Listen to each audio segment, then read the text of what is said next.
여러분, 신앙생활 잘하고 싶은 마음이 있으시죠? 아멘.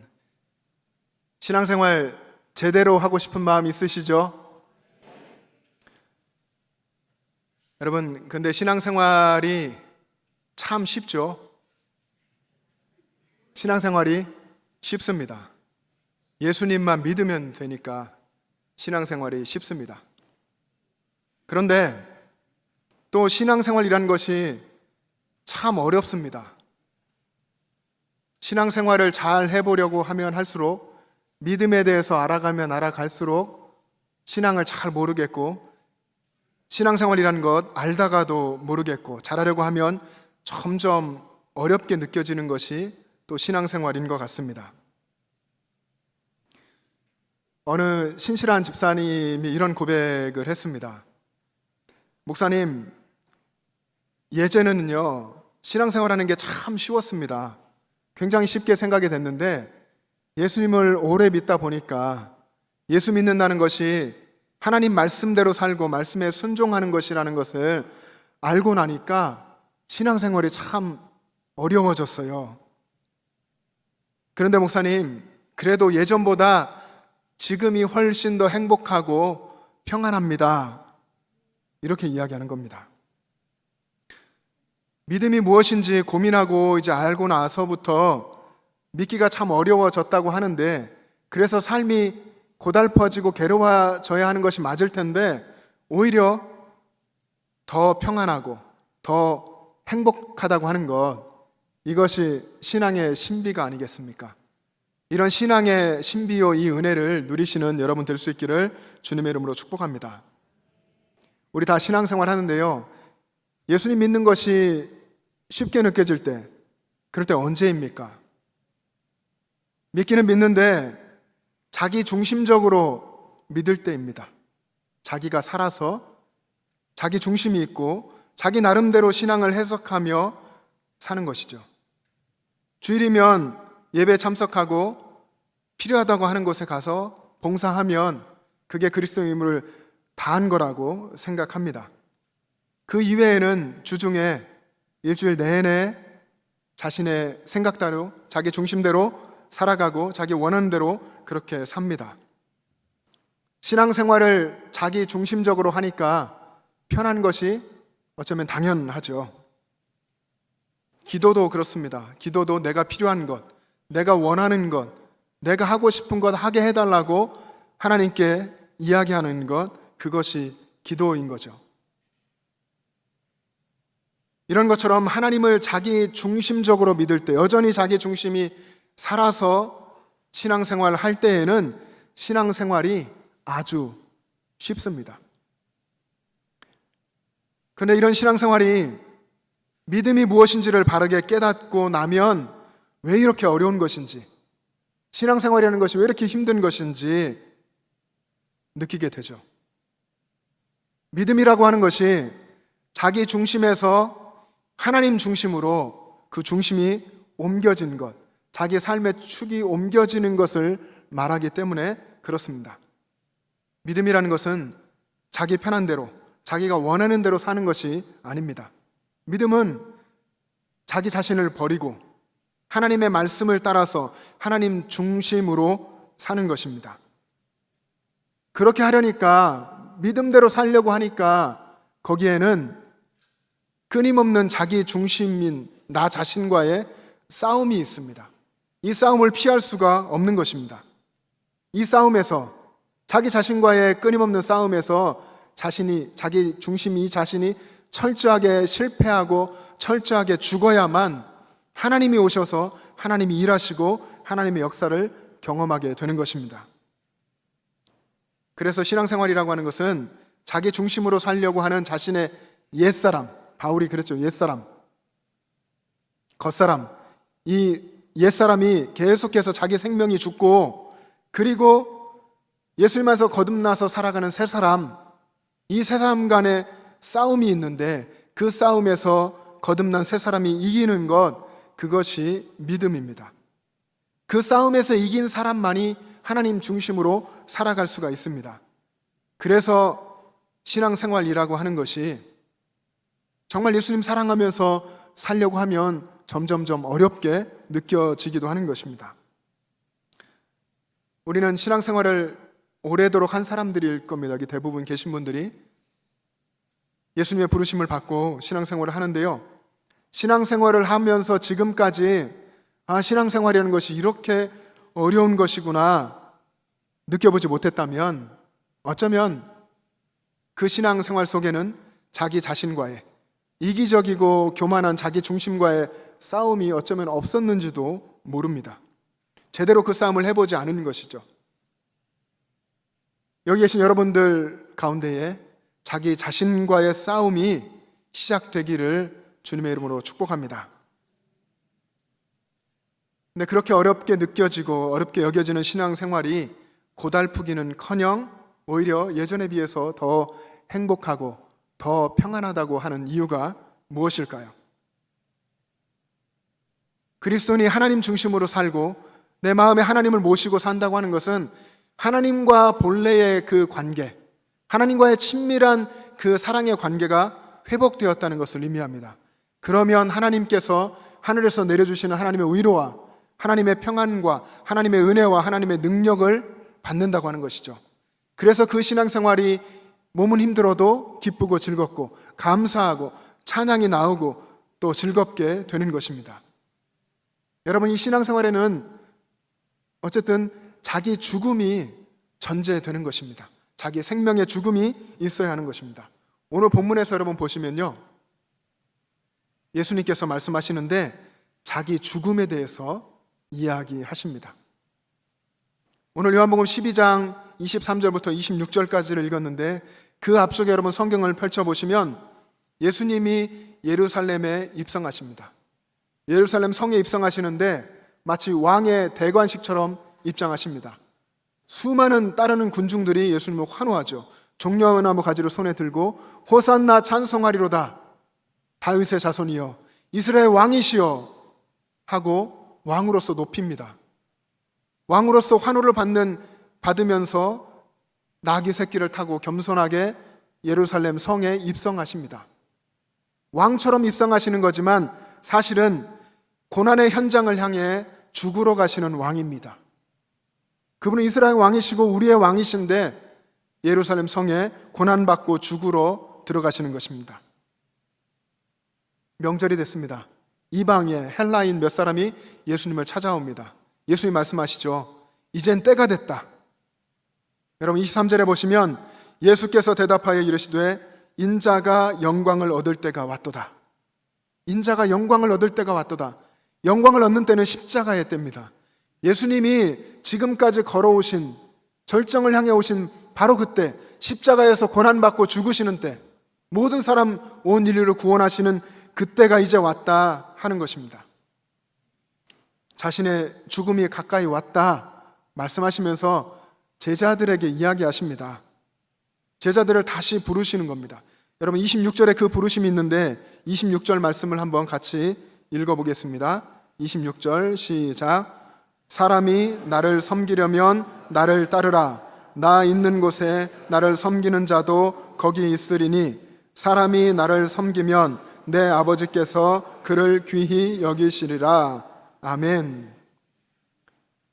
나를 섬기려면 나를 따르라. 나를 따르라고 했습니다. 나를 따르면 그러면 내가 있는 곳, 내가 이제 십자가에 죽고 다시 살아서 하늘로 승천하여 갈 텐데 그곳에 나를 섬기는 자도 있을 것이다.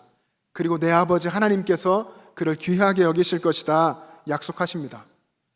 이제는 내가 십자가에서 죽고 하늘로 올라갈 텐데 이제 너희가 나의 사역을 이어가야 한다라고 다시 부르시는 것입니다. 그것이 나를 따르라죠. 예수님이 십자가 앞에서 나를 따르라고 할 때 제자들은 아마 3년 전에 예수님이 불렀던 것이 생각났을지 모르겠습니다. 3년 전에 갈릴리 바닷가에서 베드로와 안드레, 야고보와 요한을 부르셨죠. 나를 따르라. 그리고 세관에 앉아있는 세리 마태를 부르십니다. 나를 따르라. 길을 가시다가 요한복음에 보면 빌립을 만나서 부르십니다. 나를 따르라. 3년 동안 제자들과 함께 하셨고 그리고 이제 마지막 십자가 앞에서 그 소명을 다시 확인하시는 겁니다. 나를 섬기려면 나를 따르라. 이제 정말 나를 따르라 하고 말씀하시는 것입니다. 나를 섬기려면 나를 따르라. 너희가 나를 따르면 하나님 나라 사역을 이어가라. 그러면 너희도 나와 함께 하나님 나라에 있게 될 것이고 아버지께서 너희를 귀하게 여기실 것이다. 이것이 제자들에게 주시는 예수님의 약속입니다. 그런데 이 약속을 주시기 전에 한 가지 비유를 말씀하셨죠. 우리가 다 알고 있는 한 알의 밀 비유입니다. 중간에 있는 24절과 25절인데요. 한번 같이 또 읽어보겠습니다. 24절과 25절 시작. 내가 진실로 진실로 너희에게 이르노니 한 알의 밀이 땅에 떨어져 죽지 아니하면 한 알 그대로 있고 죽으면 많은 열매를 맺느니라. 자기의 생명을 사랑하는 자는 잃어버릴 것이요 이 세상에서 자기의 생명을 미워하는 자는 영생하도록 보존하리라. 아멘. 한 알의 밀, 이 밀이 떨어져서 죽으면 많은 열매를 맺는데 죽지 않으면, 자기 생명을 고집하고 있으면 아무 일도 일어나지 않는다는 것입니다. 이 비유의 직접적인 의미는 예수님의 죽음입니다. 예수님의 십자가의 죽음. 모든 인류를 대속하기 위해서 죽으시는 예수님의 십자가의 죽음을 이야기합니다. 그런데 이 말씀을 하시면서 제자들에게 주시는 의미가 무엇인지, 제자들에게 가르치고 싶었던 것이 무엇인지를 알아야 합니다. 예수님이 이 비유를 주시고 나를 따르라고 하신 것은 내가 십자가에서 죽는 것처럼 너희도 너희의 생명, 너희의 옛사람이 죽어야 한다 하는 것입니다. 하나님의 밀처럼 너희가 죽어야 한다. 그래야 하나님의 나라의 역사가 일어난다. 너희가 나의 사역을 이어갈 수 있다라고 말씀하시는 것입니다. 제자는 죽어야 한다. 죽지 않으면 아무런 역사가 일어나지 않는다. 죽으면 하나님께서 일하셔서 하나님 나라의 역사, 많은 사람을 구원하는 하나님의 역사가 일어난다 하는 것입니다.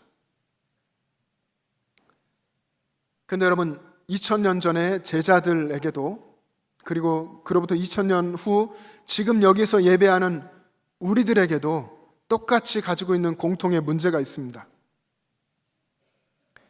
그 공통의 문제는 여전히 육신의 정욕과 안목의 정욕과 이생의 자랑을 쫓으면서 자기 중심적으로 살고 있다 하는 것입니다. 예수 믿는다고 하면서, 예수 잘 믿고 싶다, 예수님 제대로 믿고 싶다라고 말하면서도 여전히 나를 지독히 사랑하고 내가 여전히 죽지 않고 이기적인 이 욕망의 자아가 살아있다고 하는 것입니다.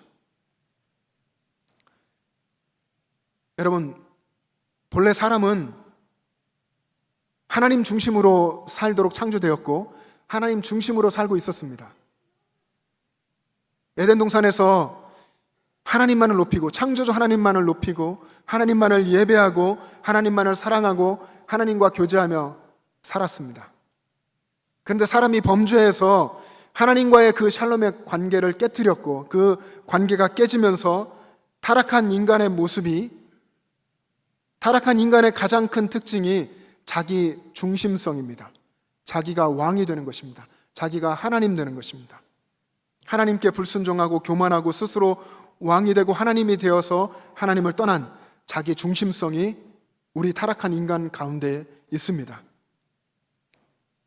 그래서 늘 인간 안에는 내가 왕이 되고 싶고 내가 하나님의 자리에 올라가 영광받고 싶고 그 영광스러운 자리를 내려오고 싶지 않은 그 욕구가 늘 꿈틀거리고 있습니다. 바울은 디모데후서 3장에서 이 부분을 명확하게 지적했습니다. 디모데후 3장에서 마지막 때, 그때도 마지막, 여전히 지금 정말 더 악해지는 마지막 때를 우리가 살아가고 있는데 이 마지막 때가 바로 고통하는 때라고 이야기하면서 바울이 이렇게 얘기했습니다. 마지막 때에 고통하는 때가 이르는데 사람들이 자기를 사랑하며 자랑하며 교만하며 쾌락을 사랑하기를 하나님 사랑하는 것보다 더한다 라고 했습니다. 고통받는 마지막 때에 맨 처음에 특징 처음 나온 것이 사람들이 자기를 사랑하며 하나님보다 자기를 더 사랑하는 것을 이야기합니다. 거기에서 모든 고통이 나오는 거죠. 우리가 경험하는, 인간이 살아가면서 세상에서 경험하는 모든 고통의 근원은 자기 중심, 하나님을 떠난 자기 중심, 자기 중심성, 여기에 있습니다.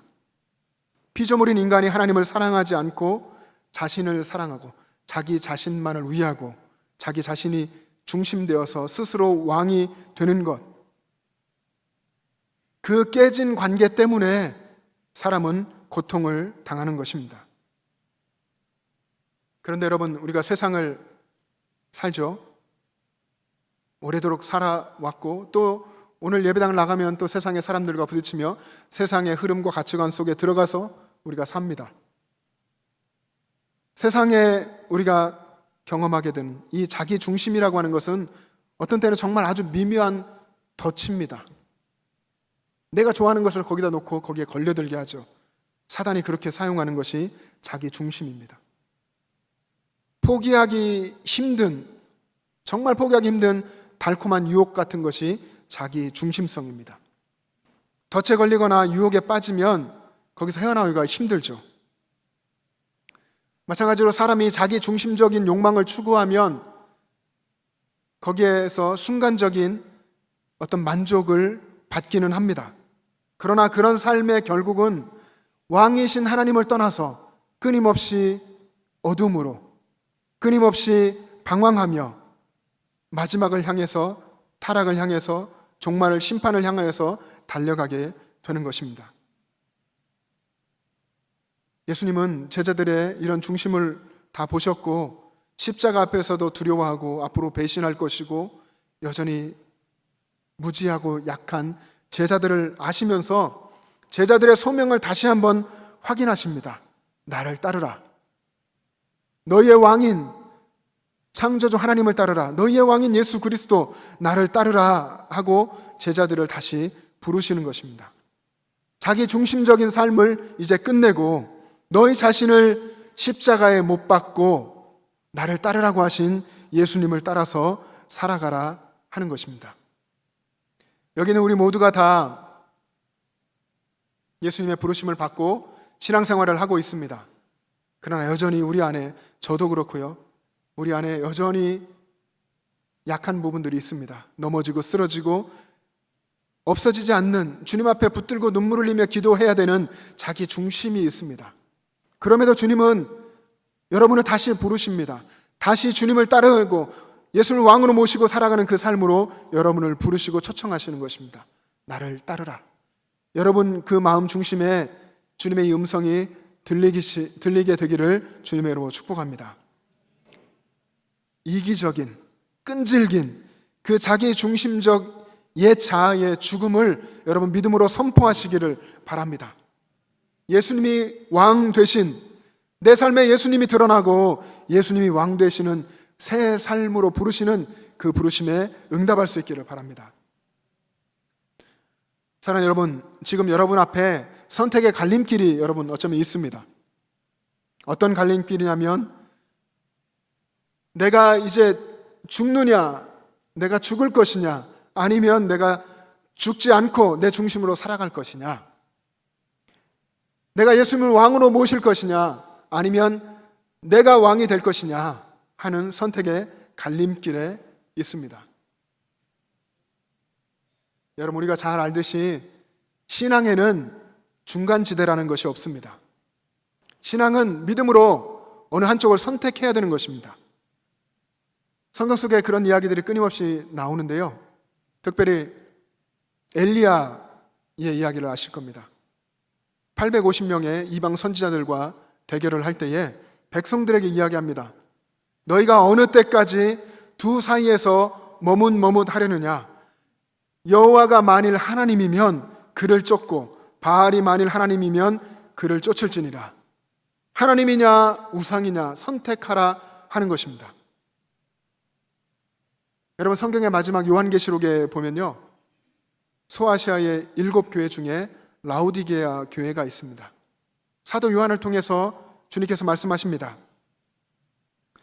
창조의 근본이신 이가 가라사대 내가 내 행위를 아노니 내가 차지도 아니하고 더웁지도 아니하도다.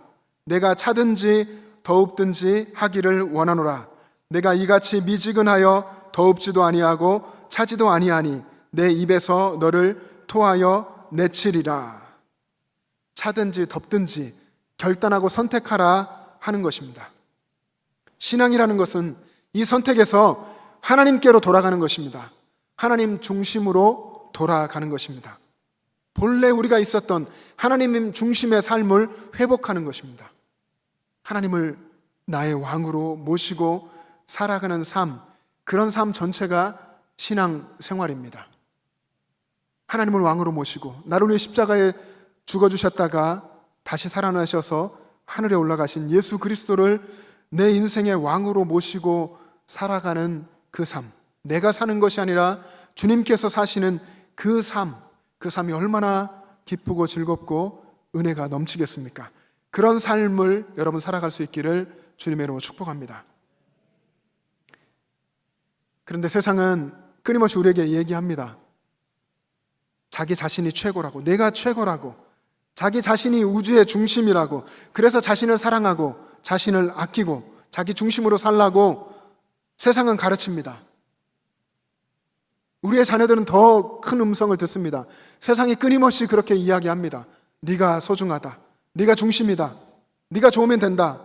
세상은 그렇게 가르치고 있습니다. 우리의 젊은 세대들에게도 그렇게 가르치고 있습니다. 여러분, 우리가 다음 세대를 잘 키워야 될 이유가 여기에 있습니다. 우리가 하나님의 말씀으로, 우리의 신앙의 본으로 우리 자녀들, 우리 다음 세대들을 잘 가르쳐야 합니다. 자신을 사랑하고 자기가 중심된 것을 내려놓고 하나님 앞에 엎드리고 창조주 하나님을 만나고 하나님을 왕으로 모시고 살아가는 그런 삶을 우리가 살아야 하고 우리의 자녀들이 살아야 할 줄로 믿습니다. 근데 세상은 여전히 이것에 대해서 대적합니다. 끊임없이 대적하고 세상은 본래 그렇습니다. 그런데 더 문제가 되는 것은 우리 믿는다고 하는 성도들이 세상의 흐름에 휩싸여 가는 것입니다.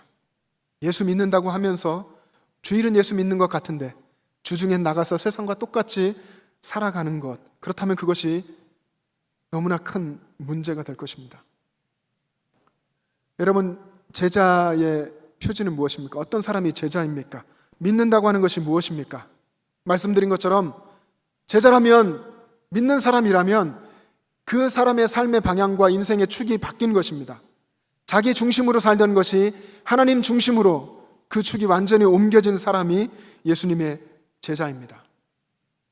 교회 예배에 출석하고 행사에, 사역에 열심히 참석하고 봉사할지라도 여전히 자기 중심적인 삶을 살고 있다면 안타깝게도 어쩌면 그 사람은 하나님과 관계없는 자신의 노동만 하고 있는 그런 모습일지도 모릅니다.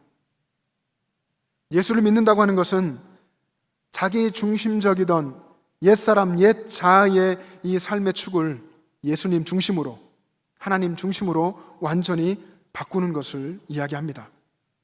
바울이 이야기했습니다. 나는 날마다 죽노라. 이야기하고 오늘 그 성경의 구절에 보면 단언한다고 바울은 이야기합니다. 고린도 전서 15장 31절 말씀인데요. 우리 한번 내 고백처럼 생각하면서 같이 자막을 보시며 읽어보겠습니다. 시작. 형제들아, 내가 그리스도 예수 우리 주 안에서 가진 바 너희에 대한 나의 자랑을 두고 단언하노니 나는 날마다 죽노라. 아멘. 여러분 한번 같이 해보겠습니까? 나는 날마다 죽노라. 나는 날마다 죽노라. 예수 안에서 죽는 이 죽음에 놀라운 신비가 있습니다. 바울이 이 죽음을 선포하고 나니까, 자기 자신의 죽음, 그 죽음을 선포하고 나니까 그리스도를 위해서 약해지는 것, 그리스도를 위해서 능력받고, 그리스도를 위해서 궁핍에 처하고, 그리스도를 위해서 박해를 받고 곤고를 당하는 것까지도 기뻐할 수 있다라고 이야기했습니다. 내가 예수 그리스도 안에서 완전히 죽고 믿음이 시작되고 신앙생활이 시작되고 예수님이 내 안에서 왕이 되시고 나를 이끌어 가시는 그 새 삶을 사는 것이 힘들고 괴로운 삶이 될진 몰라도 내 속 사람은 즐겁고 기쁘고 하나님을 찬양하게 된다 하는 것입니다. 이 거듭난 새 삶에 대해서 바울이 이야기했습니다. 고린도후서 5장 17절에 그런즉 누구든지 그리스도 안에 있으면 새로운 피조물이라 이전 것은 지나갔으니 보라 새 것이 되었도다. 이전 것은 지나갔으니 보라 새 것이 되었도다. 내가 십자가에 죽고 예수님과 함께 죽고 내가 예수님으로 다시 살아서 새 삶을 사는 것, 이것이 완전히 새로운 것이다. 바울은 고백하고 경험하고 그렇게 또 고린도 교회를 향하여서 권면하고 있습니다. 내가 죽고 그리스도께서 내 안에 사시는 새로운 삶, 이것이 초대교회 성도들의 신앙이었는데요. 이 초대교회 성도들의 신앙이 거대한 로마 제국을 굴복시키고 거대한 로마 제국을 무너뜨리게 되었습니다. 신앙의 힘이 이러한 것입니다. 여러분, 예수님을 여러분의 마음의 중심의 왕으로 모시고 예수님의 이름으로 살고 예수님을 따라가서 살아갈 수 있기를 바랍니다. 우리가 예수님을 믿고 예수님을 정말로 의지할 때 예수님이 이 땅을 고쳐주시고 우리 가정을 고쳐주시고 우리를 새롭게 해주실 것입니다. 우리 가정의 주인이 예수님이심을 여러분 선포하십시오. 예수님께서 여러분의 가정 속에 임하셔서 여러분의 식구들을 다 만져주실 것입니다. 여러분이 직장 생활할 때 여러분의 기업을 이끌어 가실 때에 예수님의 이름으로 그 기업을 세워가십시오. 주님께서 일하실 것입니다. 여러분, 하나님 앞에서 마지막 때에 드러나게 될 우리의 믿음은 예배 시간, 예배의 자리에서 증명되는 것이 아닙니다. 여러분의 어쩌면 삶의 자리에서, 여러분이 나가서 살아갈 가정에서, 직장에서, 여러분의 모든 영천의 삶의 터전들 그 속에서 증명되는 것이 진정한 신앙입니다. 그곳에서 예수님이 여러분 안에 사시도록 하시고 여러분의 왕 되신 예수님께서 직접 일하도록 여러분의 중심을 예수님께 내려놓고 살아갈 수 있기를 바랍니다. 그럴 때에 우리의 삶이 새로워질 것입니다. 그럴 때에 주님께서 우리 안에 오셔서 일하실 것입니다. 여러분, 내가 일한다고 하면 나는 하나님 앞에 티끌 같은 하나님의 호흡에 그냥 날아가 버릴, 바람에 날려버릴 그런 아무것도 아닌 존재인데 내가 일하면 그 정도 수준밖에는 이룰 수가 없습니다. 한 치 앞도 알 수 없습니다. 그러나 내가 죽고 내 모든 것을 하나님께 맡기고 하나님께서 일하시도록 내어드린다고 한다면 하나님이 일하시면 하나님의 전능하신 하나님의 놀라우신 수준으로 하나님의 온전하고 완전하신 수준으로 일들을 이루어 주실 줄로 믿습니다. 여러분의 삶에 예수님을 왕으로 선포하십시오. 저와 여러분의 삶에 예수님이 주인 되시기를 원하고 우리 영천제일교회 주인이 예수님 되시기를 원합니다. 여러분, 오래전에 출판된 하늘에 속한 사람이라는 책이 있습니다. 그 책에 보면 앞부분에 세상을 변화시키는 것은 위대한 사람들이 아니다. 세상을 변화시키는 것은 위대하신 하나님의 손에 붙들린 약한 사람들이다 하는 이야기가 있습니다. 위대하신 하나님의 손에 붙들린 약한 사람들, 하나님 손에 붙들린 그 사람이 하나님의 놀라운 역사를 이루신다 하는 것입니다. 하나님께서 이루어 가신다 하는 것이죠. 여러분, 여러분의 그 이기적인 중심이 예수님의 십자가 앞에서 죽었습니까? 여러분이 예수님께 붙들렸습니까? 만왕의 왕이신 하나님께 여러분의 인생이 붙들렸습니까? 여러분, 오늘 이후로 예수님 안에서 여러분이 죽고 새롭게 살아서 그리고 예수님께 붙들려서 살아갈 수 있기를 주님의 이름으로 축복합니다. 그렇게 내가 죽고 주님께 붙들리는 그것은 어쩌면 제 말이지만 나의 즐거운 죽음입니다. 내 자아가 죽는 것, 내 중심의 그런 이기적인 것이 죽는 것은 정말 즐거운 것입니다. 고통스러운 신앙의 고민과 싸움이 필요하지만 그것은 너무나 즐거운 것입니다. 내가 죽고 하나님께서 내 안에서 일하시기 때문에 그렇습니다. 여러분의 삶의 중심을 하나님께 드리고 하나님께로 향하여서 살아가실 수 있기를 주님의 이름으로 축복합니다. 기도하겠습니다. 사랑의 주님, 주님의 은혜를 감사합니다. 나를 위해서 생명까지 내어주시고 구원해 주신 예수님의 그 은혜를 알면서도 여전히 내 삶에서 내가 왕으로 살았고 왕이 되려고 했고 교만했었습니다. 주님, 저의 이 옛 자아가 온전하게 주님의 십자가 앞에서 죽게 하시고 왕이신 주님의 손에 붙들려 살아가게 하여 주시옵소서. 주님의 은혜 안에 살아가는, 은혜 안에 날마다 새로운 삶을 살게 하여 주시옵소서. 감사드리며 예수님의 이름으로 기도합니다. 아멘.